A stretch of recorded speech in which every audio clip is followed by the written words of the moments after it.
Development projects வந்து it is of two types. ஒன்று வந்து ப்ராடக்ட் டெவலப்மெண்ட், இன்னொன்று வந்து சர்வீசஸ். ஸோ நம்ம சாஃப்ட்வேர் டெவலப்மெண்ட் ப்ராஜெக்ட்ஸ், அதாவது இப்போ டெவலப்மெண்ட் ப்ராஜெக்ட்னால் என்னென்னா, ஒரு கம்பெனி இருக்குன்னா அந்த கம்பெனியில் வந்து தேல் டூ சம் ஒர்க். ஸோ அவங்க பண்ணுற மோஸ்ட் ஆஃப் தி ஒர்க்ஸ் வந்து சாஃப்ட்வேர் டெவலப்மெண்ட் ப்ராஜெக்ட்ஸ் தான். ஸோ அந்த டைப் ஆஃப் ஒர்க்ஸ் வந்து ரெண்டு டைப்பு. ஒன்று வந்து என்ன சொல்கிறாங்க, ப்ராடக்ட் டெவலப்மெண்ட்டு, இன்னொன்று வந்து சர்வீஸு. ப்ராடக்ட் என்ன சொல்கிறாங்கன்னா ப்ராடக்ட் டெவலப்மெண்ட், இன்னொன்று வந்து சர்வீசஸ். ஸோ ப்ராடக்ட் டெவலப்மெண்ட்னா என்னென்னா, ஒரு ப்ராடக்டை வந்து ஸ்க்ராட்சில் இருந்தோ இல்லை ஒரு ப்ராடக்டை க்ரியேட் பண்ணி அதை வந்து taking it to the users தான் வந்து ப்ராடக்ட் டெவலப்மெண்ட். சர்வீசஸ்னால் இப்போ ஃபார் எக்ஸாம்பிள் ஒரு வெப்சைட்டை வந்து மெயின்டைன் பண்ணுறது இல்லை அதை வந்து கஸ்டமைஸ் பண்ணி கொடுக்குறது அப்படிங்கிறது தான் சர்வீசஸில் வரும். ஸோ ஒரு சாஃப்ட்வேர் கம்பெனின்னு எடுத்துக்கிட்டோம்னா அவங்க ரெண்டு வேலையாங்க.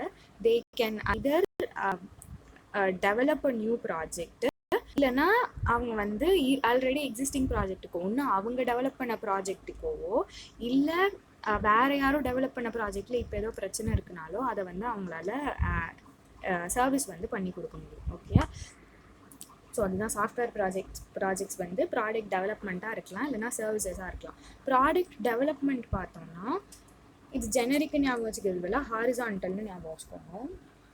Horizontal and vertical software project development. இல்லைனா வெர்டிக்கலுக்கு இன்னொரு பேர் வந்து domain specific. Generic software and domain specific அப்படின்னு ஞாபகம் வச்சுக்கலாம். இதுக்கு ரெண்டு பேர் ஈஸியாக ஞாபகம் வச்சுக்கணும்னா horizontal software product development, vertical software product development. So ஹாரிசான்டல்னா என்னென்னா இட் இஸ் ஜெனரிக், அதாவது அது வந்து ஒரு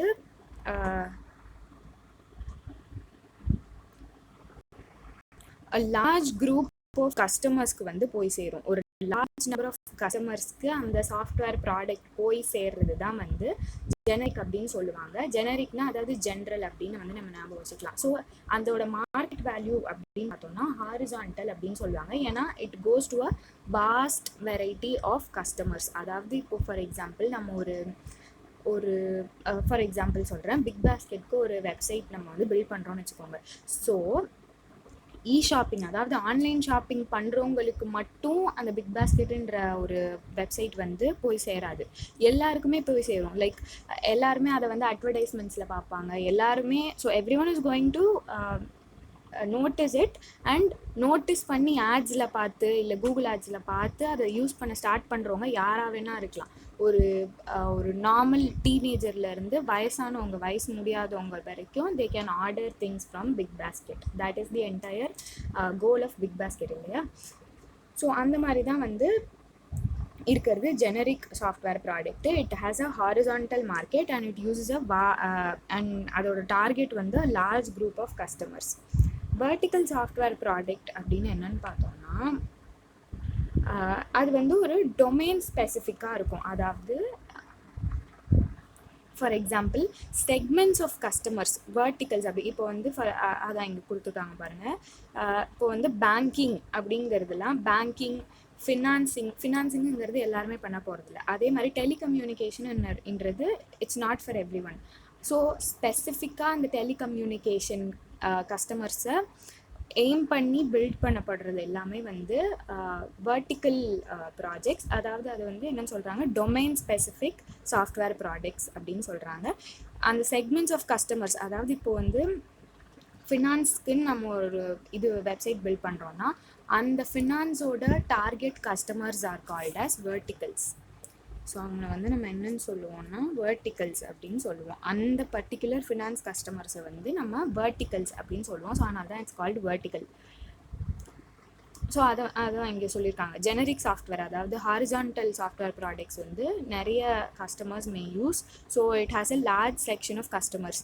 அவங்க வந்து இப்போது புதுசாக வந்து ஒரு லார்ஜ் செக்ஷன் ஆஃப் கஸ்டமர்ஸை வந்து ஹோல்ட் பண்ண போகிறாங்கன்றனால they'll collect feedbacks from large number of users and they'll develop product lines and நிறைய கஸ்டமர்ஸ்க்கு என்ன ஆசைப்படுறாங்களோ அதை வந்து பில்ட் பண்ணுறது தான் இவங்களோட வேலை அப்படின்னு வந்து சொல்கிறாங்க. இது வந்து ஜெனரிக்கு.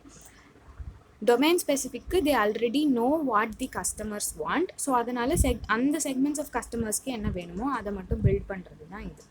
சாஃப்ட்வேர் சர்வீசஸ்னால் என்னென்னா ஆல்ரெடி எக்ஸிஸ்டிங் ப்ராடக்ட்ஸில் சேஞ்சஸ் பண்ணுறது தான் சாஃப்ட்வேர் சர்வீசஸ். ஸோ இங்கே இருக்கு பாருங்கள், customisation, maintenance, out sourced projects.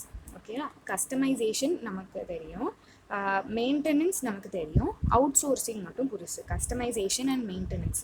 So இது வந்து customisation, out sourcing, maintenance, testing வந்து ப்ராடக்டை வந்து கொடுக்கறதுக்கு முன்னாடி பண்ணுறது testing. So testing, consultancy. So testing வந்து இதில் முக்கியம். நமக்கு மெயினாக கொடுத்துருக்கிறது வந்து customisation, maintenance and out sourcing.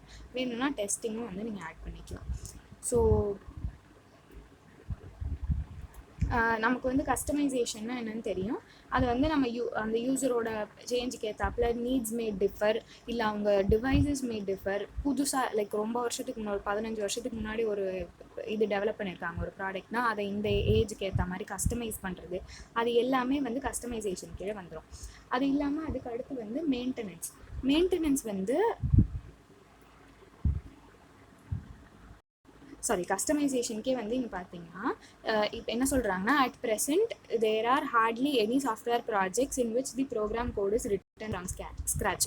So ஃபஸ்ட்லேருந்து, அதாவது ஹேஷ் இன்க்ளூட் போட்டு ஃபஸ்ட்லேருந்து எழுதுகிற சாஃப்ட்வேர் ப்ராடக்ட்ஸ் வந்து ரொம்ப கம்மி. ஆல்ரெடி எக்ஸிஸ்டிங் சாஃப்ட்வேர் ப்ராடக்ட்ஸை மாற்றி கஸ்டமைஸ் பண்ணி தான் இன்றைக்கி கொடுக்குறாங்க.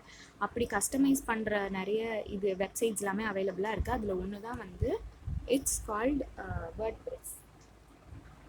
வேர்ட்ப்ரெஸ்ஸில் வந்து ஆல்ரெடி அவைலபிள் டெம்ப்ளேட்ஸ் இருக்கும். அதை எடுத்து போட்டு நம்ம அப்படியே மாற்றி அதுக்கான கோடு எழுதணும். But we are going to modify and customize it. அதுதான் வந்து கஸ்டமைசேஷன். ஸோ கஸ்டமைசேஷன் தான் இருக்கிறதுலே the most used software service. Okay. So அடுத்து மெயின்டெனன்ஸ் வந்து டியூ டு லைக் நிறைய ரீசன்ஸ்னால ஒரு இது வந்து விதராக இருக்கலாம், ஒரு product heavy reuse of code. So அந்த மாதிரி நிறைய இதனால விதராக இருக்கிறதுனால அதை வந்து நம்ம திருப்பி மாடிஃபை பண்ணலாம். அண்ட் அவுட் சோர்ஸ்ட் சாஃப்ட்வேருங்கிறது, அவுட் சோர்சிங்கிறது இப்போ ஒரு பெரிய வெப்சைட் இருக்குது. அண்ட் அந்த வெப்சைட்லேருந்து ஒரு பார்ட் ஆஃப் தி வெப்சைட்டை எடுத்து, பார்ட் ஆஃப் தி ப்ராடக்டை எடுத்து நம்ம இன்னொரு, அதாவது இது வந்து வெப்சைட் 1ன்னு வச்சுக்கிறோம், இது வந்து வெப்சைட் 2ன்னு வச்சுக்கிறோம். ஸோ இந்த பார்ட்டை எடுத்து வெப்சைட் 2க்கு வந்து நம்ம கொடுக்கறது தான் அவுட் சோர்சிங்கிறாங்க. So outsourcing will be also used in many e-commerce sites. So types of software development products வந்து product development and services. Product development வந்து ஹாரிசான்டல் அண்ட் வெர்டிக்கல். ஹாரிசான்டல்னா எல்லா வைட் வெரைட்டி ஆஃப் கஸ்டமர்ஸ்க்கு வந்து யூஸ் பண்ணுறது. வெர்டிக்கல்னா ஓன்லி டொமைன் பேஸ்ட் கஸ்டமர்ஸ்க்கு மட்டும் நம்ம யூஸ் பண்ணுறது. சாஃப்ட்வேர் சர்வீசஸ் வந்து customisation, maintenance, testing and out sourcing. Customisation is the most used.